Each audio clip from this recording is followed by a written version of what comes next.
Welcome to A Guesser's Journey. This game was released back on the 31st of November 2018. I know I took a long time to make a video on it. This is a game I've made. So it's available on Android devices via the Google Play Store. It does work on most devices, but some of them aren't too good. It has some issues, whether it crashes or the screen doesn't display everything correctly. It can be hit and miss.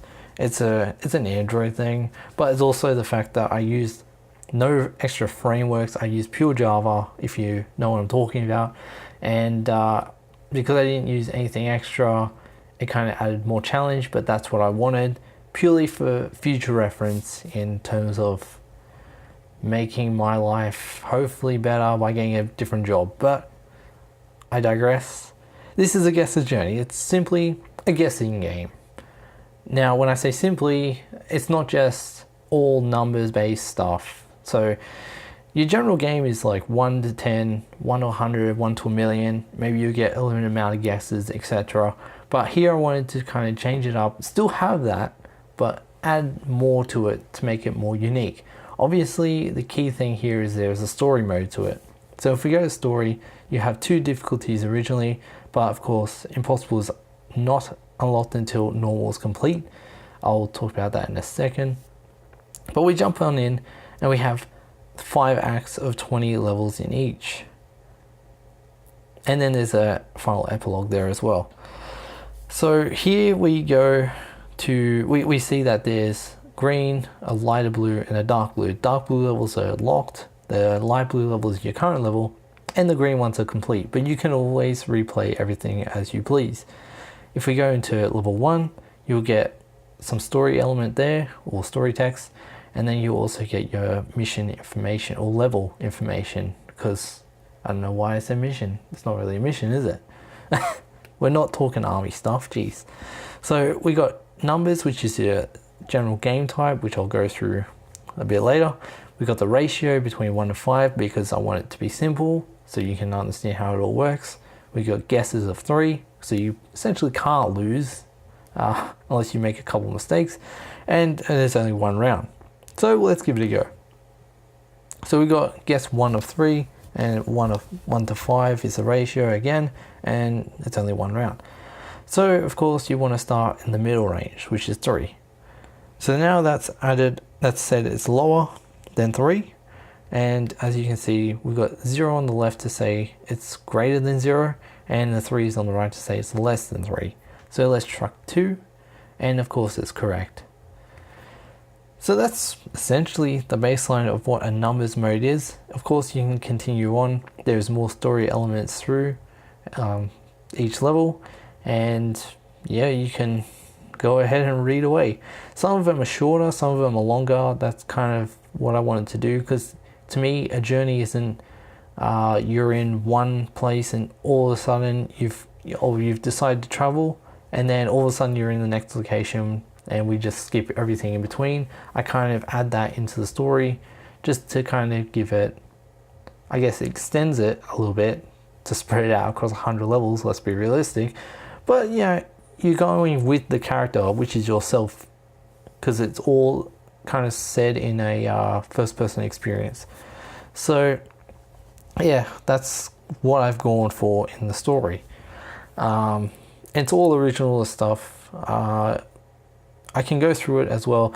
Basically, you are sucked into a portal, which you would have seen from that level 1 description, and you are you've appeared in a whole new location called the Guesser Realm.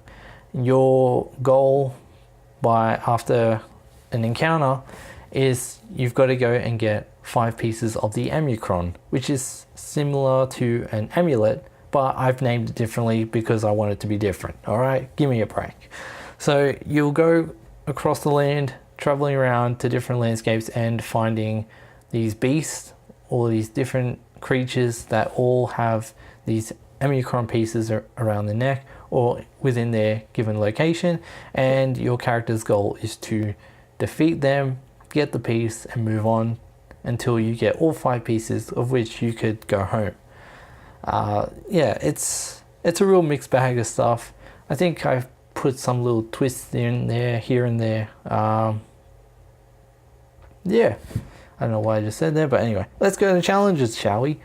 Now, we've got our numbers one, which I've just shown through story. But at the same time, the numbers get larger, as does the story mode. They will get more challenging as you go along.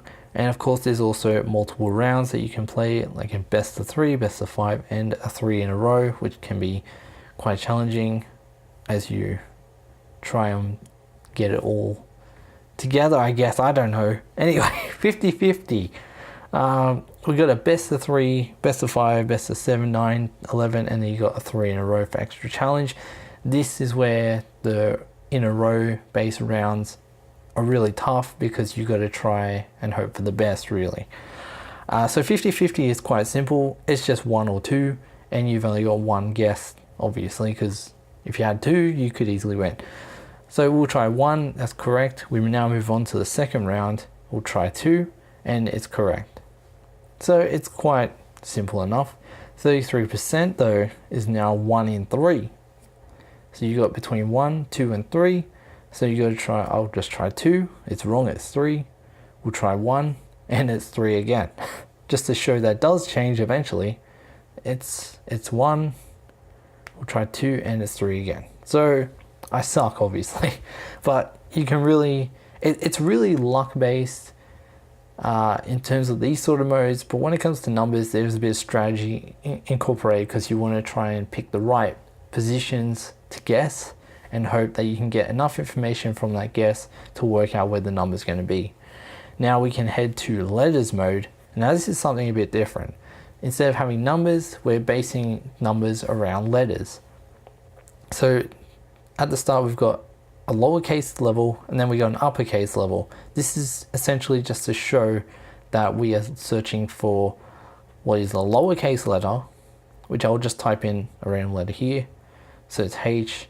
We'll go to, we'll try D, G, and now it's G. So as you can see there, we're looking at lowercase letters, and they're all in a row from A to Z, being A being 1, I guess, and Z being 26, essentially. But we're doing it all via letters. Now, if we go to uppercase, it's essentially the same thing, but this time we're just putting an uppercase on the letter.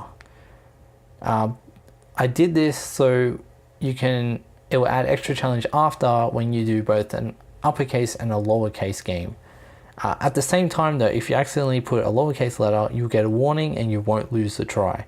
If you happen to put something out of the current scope that you've got, like Z or capital Z, you'll lose a guess, because it's part of the baseline letters. So we'll exit that out, and we'll have a look at the upper lowercase game. So in this case, uppercase is first, lowercase is second. So if I put a little a, actually, don't do that, thank you. So by going to the midpoint, which is between the capital Z and the lowercase a, by putting a, I've worked out that now it's going to be an uppercase letter. So now you would go through, for example, and just chuck in an uppercase letter, and then you will end up basically reducing the letters that are going to appear on the screen, or the letters that are in range of the letter you're looking for. Sorry, wrong thing I'm talking about. Anyway, it's quite simple, but it's also quite challenging, because you do have to know your alphabet in order to actually have a chance at doing it correctly, or you can have it appear or written down somewhere, and you can just use that as a range to help you. But it just adds that little extra challenge. The next thing I'm looking at here is battles now. Now here is where it kind of, I thought it was a bit interesting, because I haven't really seen anything that has allows you to compete against a computer to guess the letter quicker, or against players, because you can do battles not only against computer, you can do it with a local player on the same device, and you can do it via online multiplayer. So we'll just jump in. There's a range of different modes, as well as a best of 3 rounds, but we'll just do 100 numbers. And here it's quite simple. You're player 1, you'll chuck in a 50, or I'll chuck in 50. And then the AI has now put 15, which is now going to be lower. So now we're between 1 and 14. So I'm going to put, I don't know, 7. So I put 7, which is lower. And then the AI has put 3. So now it's going to be higher than 3 and lower than 7. So I'm going to put 5, which could be quite dangerous. And this is where the tactics kind of come into play. You can put a 5 in and you could potentially get it right. But if you get it wrong, then they got it's guaranteed that they're going to find the correct letter. So I'm going to put 5. And now they've got it because it's the final number. I don't know why I said letter, but number. So it can be quite challenging and can be quite tactical on what way you want to approach things. So now we're going to be between 23 and 50. We're going to go 40. You just start mixing it up. You kind of go away from using your pattern of halving everything, and you kind of just mix it up because you want to try and still give a wide range for the computer to pick from. So let's try, we can still risk 29, but if it goes to higher, we're going to lose. And of course they got it. So obviously this shows that I suck at the game. I swear I'm much better, but it's luck based and it's skill based. And that's what I liked about the battle mode. It kind of mixes it all together. So let's go 66. And now we've got a guaranteed win. And that is it. So quite simple, but effective. And of course multiplayer, you've got online and local. And then there's a statistics menu here that allows you to kind of keep track of things and give you a total completion as well. Online multiplayer also has its own ranking system, but you know, whether people play it or not, you need more players. So let's have a look at the achievements. Yeah, people are going to hate them, I know, I don't blame them, but essentially you've got your completionist based stuff, then you've got completing one challenge of each of those given challenges and completing all of them, and then you've got reaching all the max ranks that you can reach in multiplayer, and there's also just some general games like winning 100 games in a row, or sorry, winning 100 games by the first guess, and doing it online as well and getting 100% completion. So yeah, I've incorporated a bunch of stuff in this game to kind of show my ability in coding. Is it perfect? No. I know there is a couple of issues here and there. They're not game-breaking stuff unless it's just not a good device to work with on it. But yeah, I definitely know I could have done better if I incorporated frameworks, but basically I just wanted to show that I could do stuff in pure Java. I'm getting back into it now with my own personal projects, and I've started my next one.